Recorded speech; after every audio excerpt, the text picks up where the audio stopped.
Well, thank you everyone for attending today's webinar. Is data center colocation the right approach for the enterprise? A 451 conversation with the CIO of NCR. My name is Christina Lamb from 451 Research, and I'll be your moderator today. Presenting on today's webinar will first be Kelly Morgan, 451 Research Vice President of Services. She will speak on Is data center colocation the right approach for the enterprise, followed by a Q&A session with Bill VanCuren, Vice President and CIO of NCR Corporation. Following Kelly will be Jim Leach, Vice President of Marketing for Raging Wire Data Centers. Just a couple of housekeeping items before we get started. A copy of this presentation will be made available to all attendees after the presentation.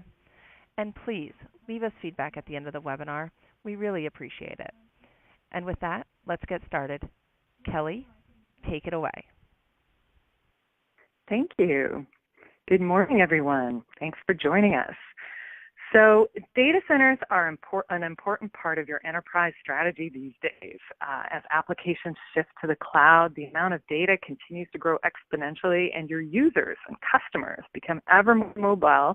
Your data center strategy likely has to evolve to keep up with all this. So today, I'm going to start by talking a little bit about data from our surveys and research, looking at how enterprise data center strategy is changing.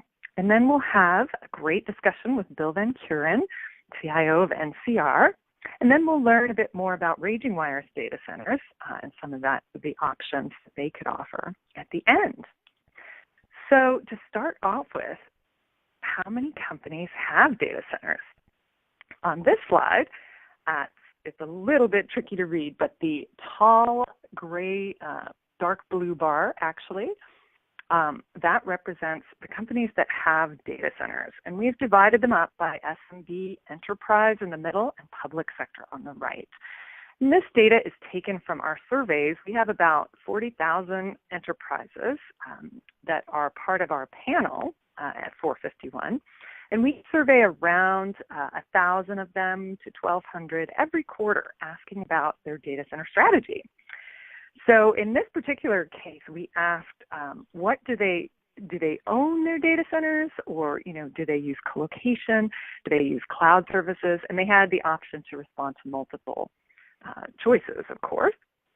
So we noticed that still a very high percentage, around 69% or so of the larger enterprises still own their own data centers. They have these out there.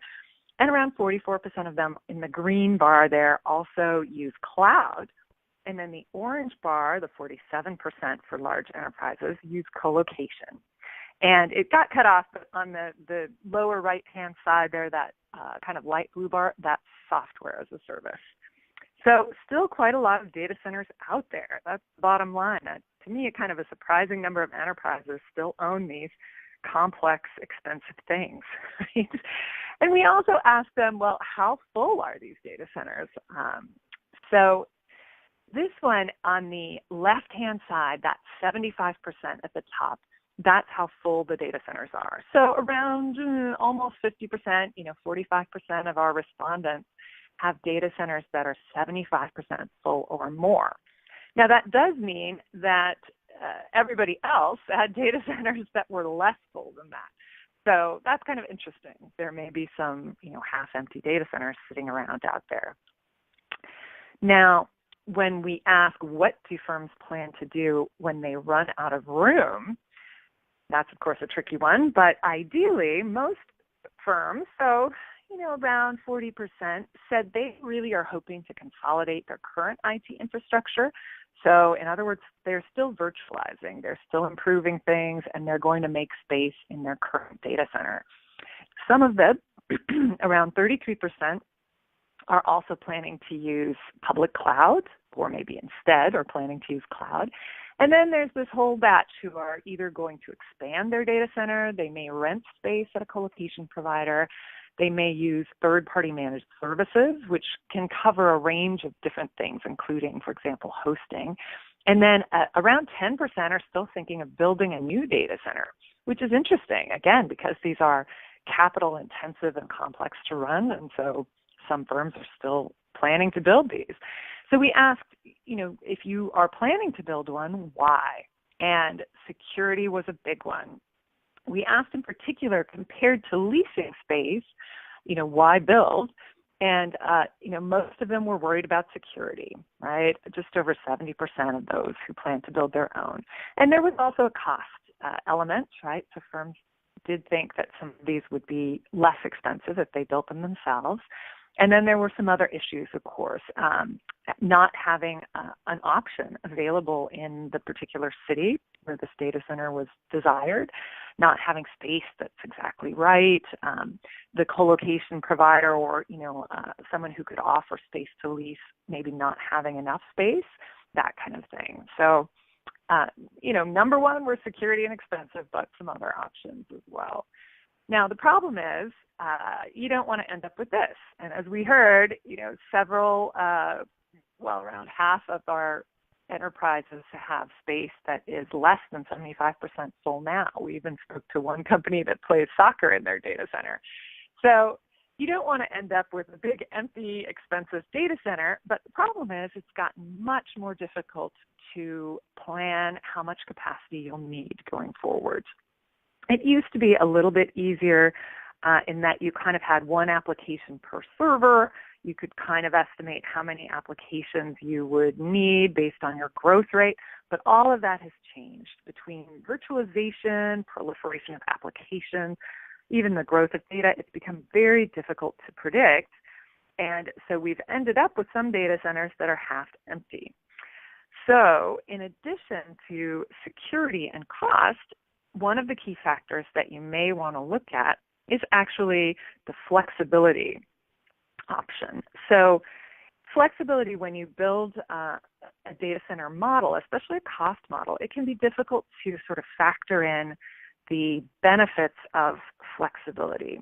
And there's a lot more flexibility available. Either in some cases when you build, it's possible to build in a modular way now that allows you some flexibility in size. But certainly renting, colocation can offer you a good amount of flexibility in that you don't necessarily have to pay up front for everything. You can have options to take additional space as needed. The other considerations, and in some cases renting can be helpful with these, are the need to have variable density. So in addition to that unpredictable kind of capacity that you need, it can be hard to figure out how much density, or how much power per square foot you're going to need. That can vary. For example, if you're going to roll out new equipment, that can change dramatically. And some of the older data centers, enterprise-owned, for example, can't adjust the density very easily. Another big factor and growing in importance is network density and having the ability to connect with several different networks and particularly several different cloud providers. So leasing space in a data center that offers a lot of connections to other providers or software as a service providers, various firms that you may need to connect with can be quite useful.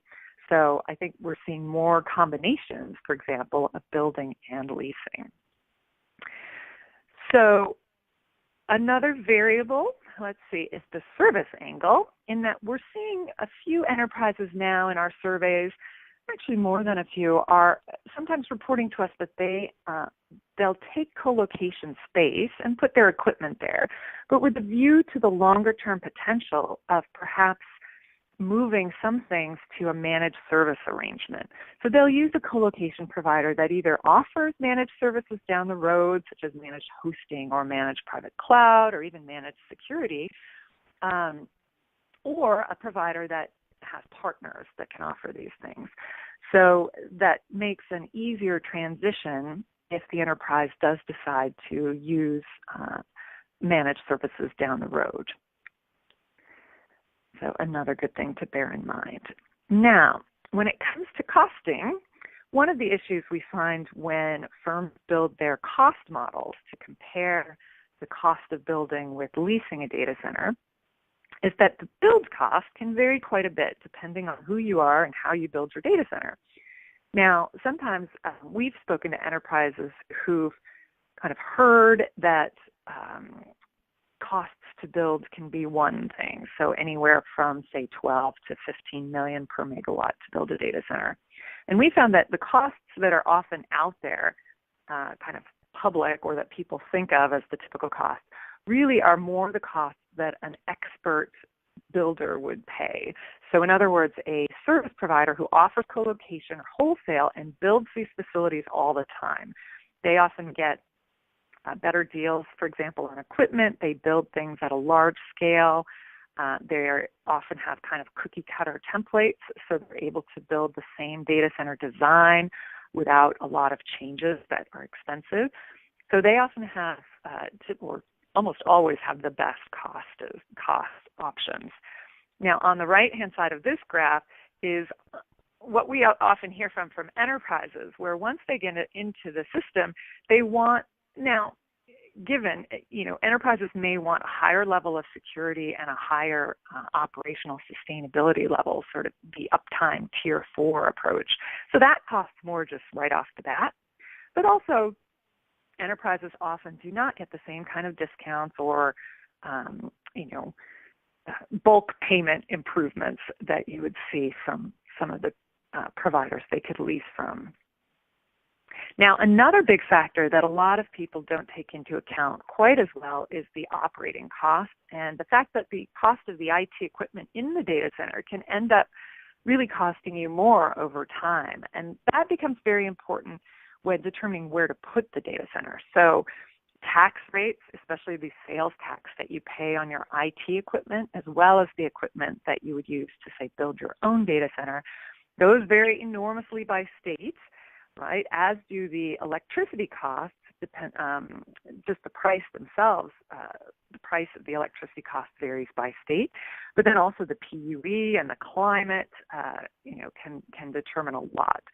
So the operating costs, they may or may not be calculated correctly. It's important to keep that all in mind when you're figuring out where to site the data center. But then another big factor is that there can be some scale benefits that are not taken into account. So if you're an enterprise and you're running one or two data centers, you're spending a lot on security staff and sometimes engineering staff, depending on how you structure these things. And a lot of firms outsource this, but you still can often spend more for those kind of staff than a large provider with a big campus can pay. And so those providers, especially the wholesale providers with large campuses, will often kind of pass those savings, the OPEX savings, onto the customer. In addition, a provider with a large campus will often get a much better power rate, so the electricity costs less. And again, this is often a pass-through cost, so the customer ends up benefiting. And finally, a large provider can also sometimes obtain tax relief, so the sales taxes and the property taxes can be lower than an enterprise would pay themselves. So there can be some kind of overlooked benefits that don't always make it in the comparison models, particularly around OPEX, which are good to keep track of.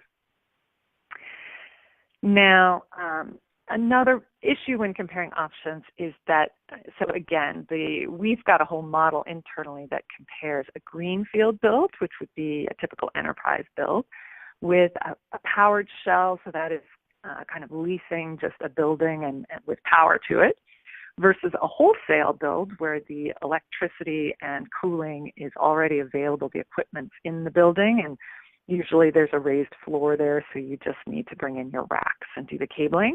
And then the retail on the far side, that is when the racks and everything are in place and you just need to bring in your equipment. So typically, of course, retail is more expensive. But as you can see in the orange, whichever one is cheaper can depend a lot, of course, on the build cost, which may or may not be calculated correctly up front. And it can also vary a lot, of course, on the enterprise's cost of capital. And the important thing here, which we've heard from enterprises, is that often they'll start with the cost of capital as the bank cost, the amount it would cost to lease the space for this. But what's really important is to use the opportunity cost. So the cost of tying up your capital in building a data center versus using that money for, say, improving your software or doing some other internal projects that would bring perhaps more direct revenue benefits. So again, it's important when doing these models to kind of use the correct cost of capital internally, how much that opportunity cost really is. And then also just to, bear in mind all these different factors. And another thing that we've heard is sometimes different internal groups pay different bills. So you may have one group paying the electrical bill and a different group paying, say, the rest of the operations cost for the data center. And it's important to, of course, include all those costs in your model. It's surprising how often we find that the electricity cost hasn't been included in the build cost model. And so, of course, that can skew the results. So top mistakes that we've found from enterprises kind of making these decisions: number one, getting the capacity requirements wrong.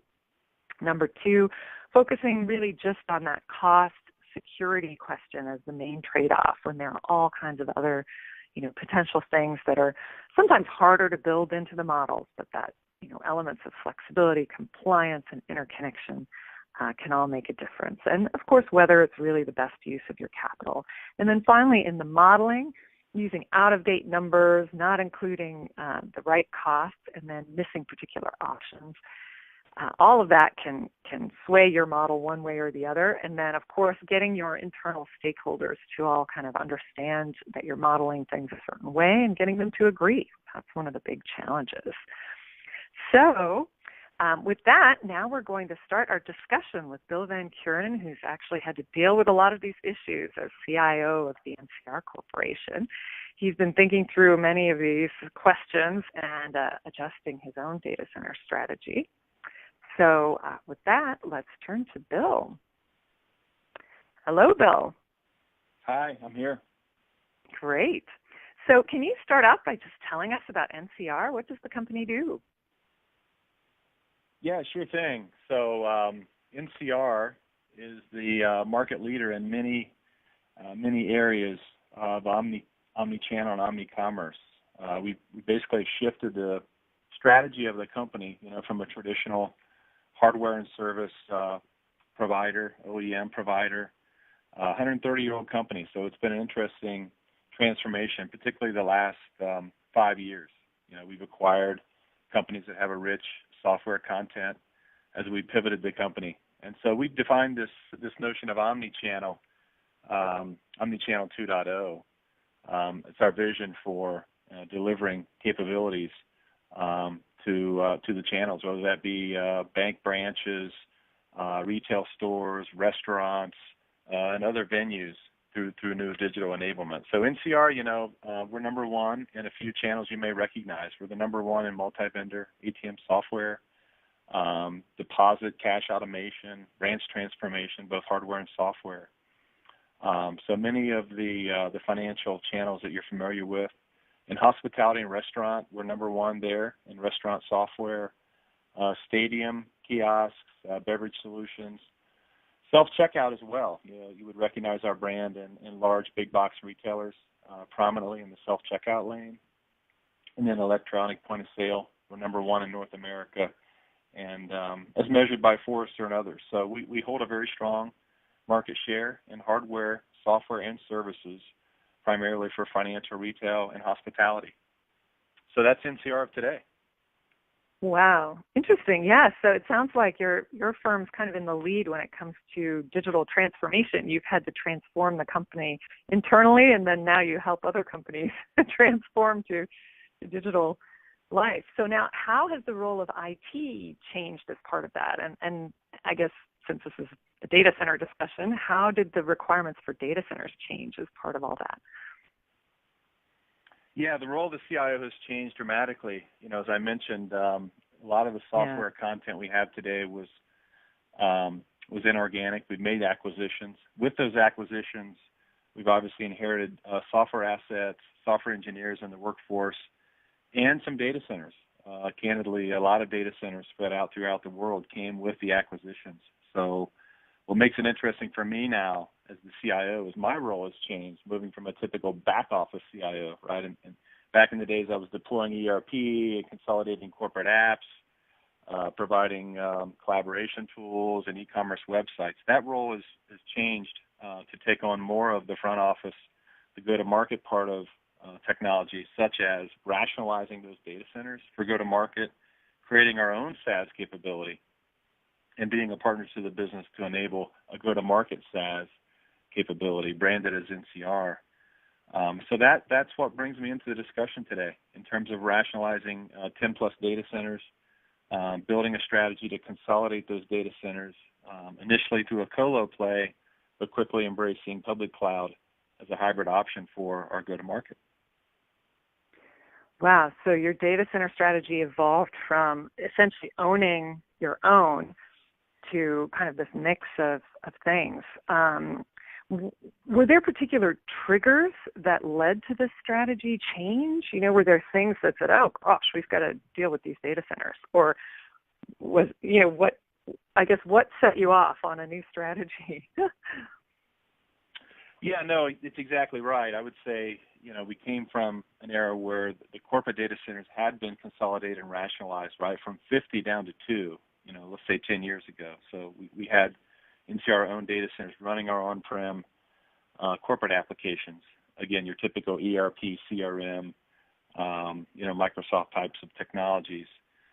With the acquisitions in the past 3 to 5 years, we've inherited a plethora of other technologies, footprints, and along with that, the need to drive efficiencies in the cost structure, the need to drive higher availability.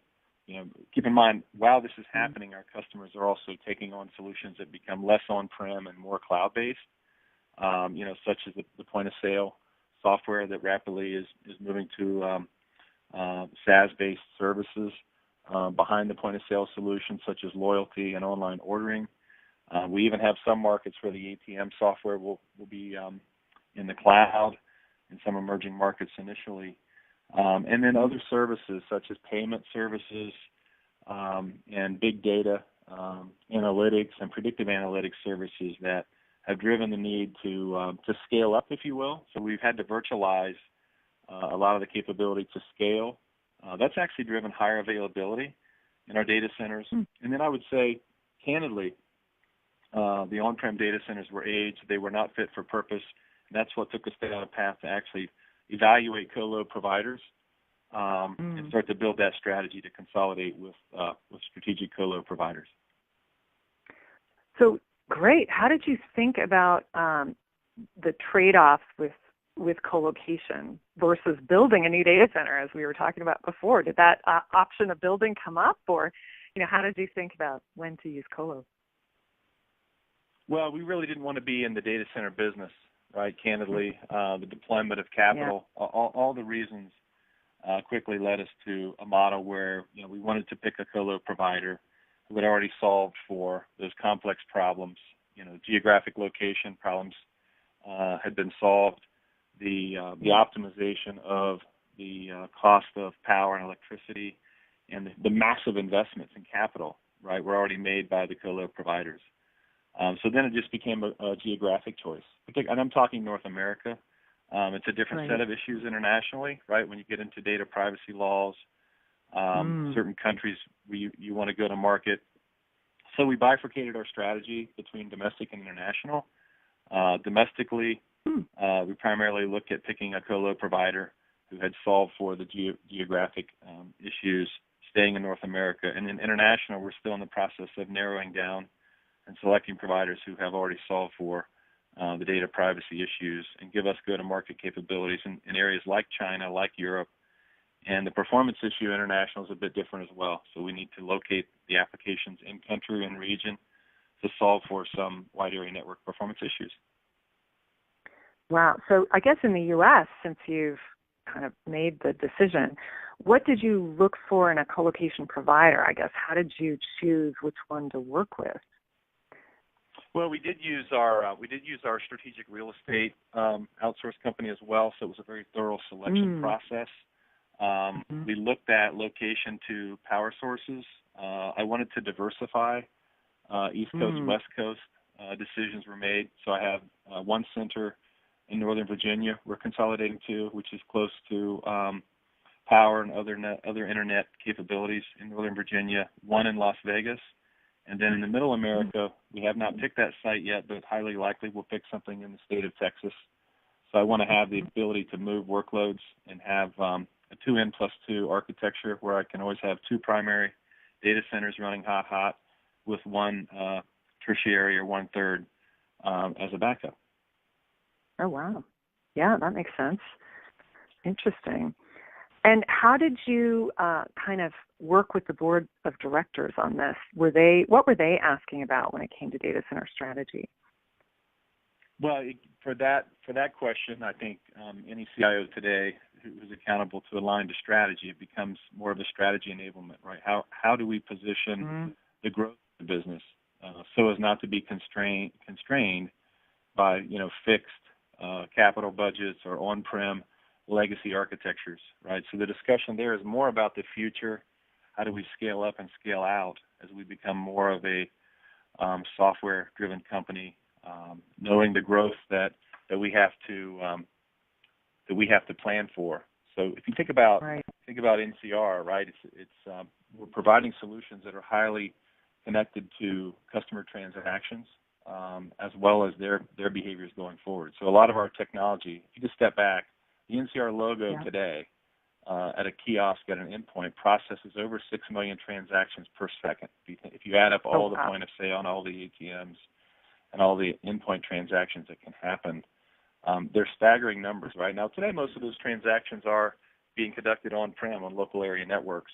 So we have to, and I guess in the dialogue with the leadership and the board, it's about building capacity for the future and not boxing ourselves into on-prem or colos either for that matter. We're also looking at public cloud and ability to scale out there as well. Yeah, and your network must be complicated too, trying to keep all this running all over the country, all over the world. Wow. So do you have any advice or recommendations for other CIOs that are going through this? Lessons learned, things like that? Well, I think, in addition to the things that we've talked about here, which are, physical location, right, diversity of the data center location so that you don't have too much concentration risk. Those are obvious things you would do in any data center search. Other things that we looked at was relative proximity to employee base if they have to be there to help support and architect the solution. That's less of a concern over time as we consolidate the data centers.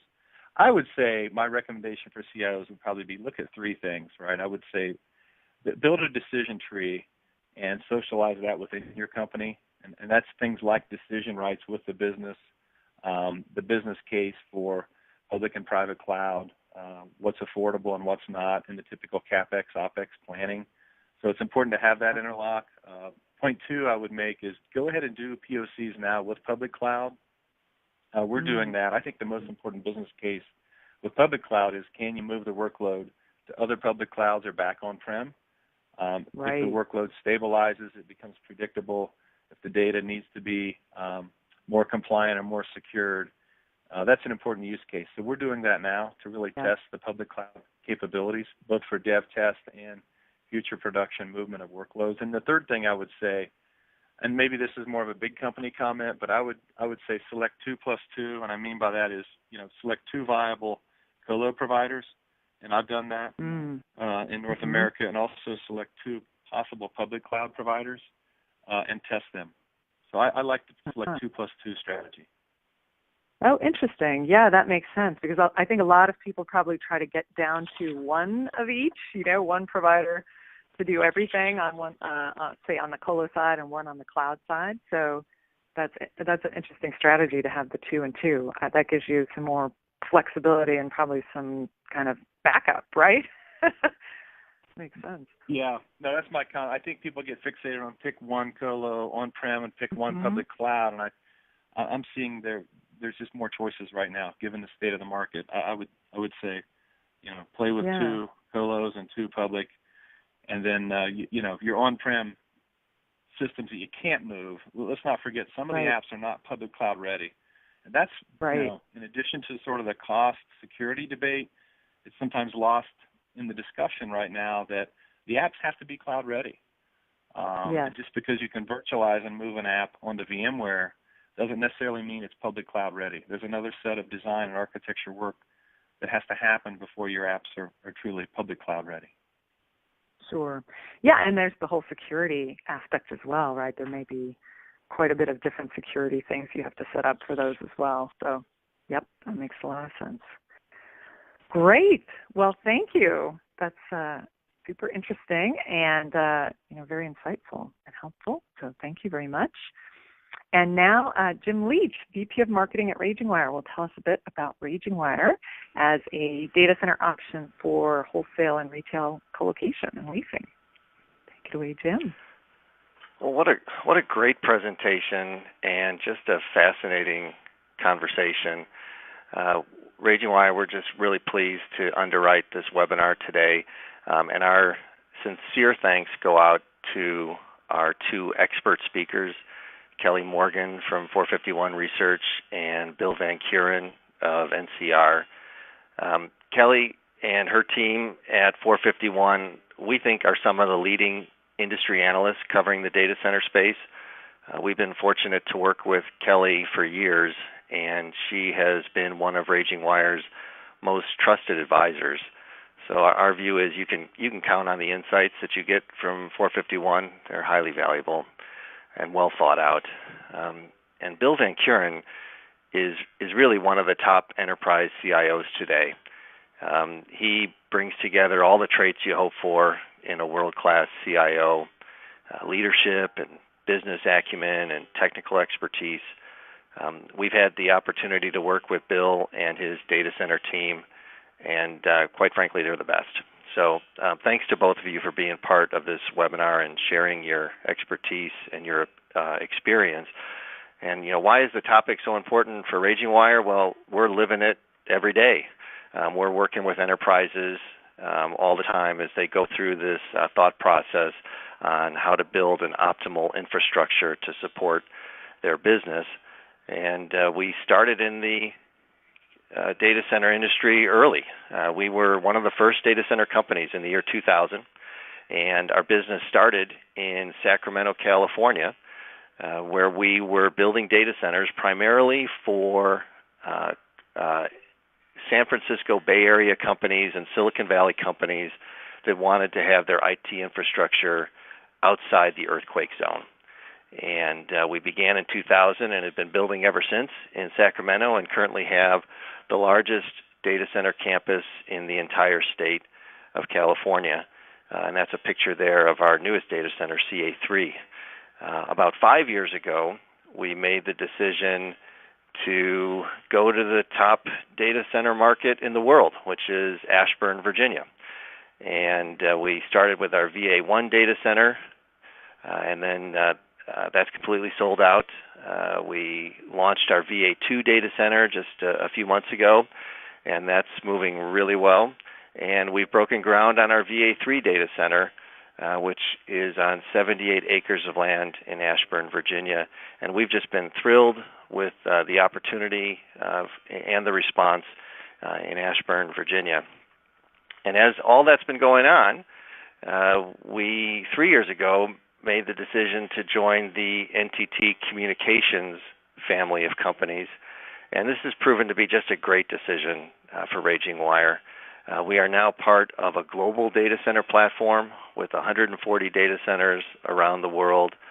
We're fully funded through NTT Communications, and we have all the resources from NTT and the NTT Group made available to RagingWire, and as well as they can leverage our technology in their data center, our patented data center technology in their portfolio around the world. So we've gone from starting out in Sacramento, moving into Ashburn, Virginia, becoming a global company, and now our next step is we will soon be opening our new data center in Dallas, Texas.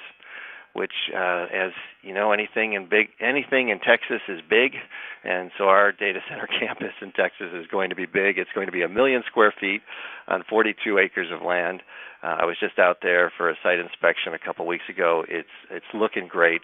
We're really excited about where that campus is headed, and excited about the market in Dallas, and excited about where our company is going.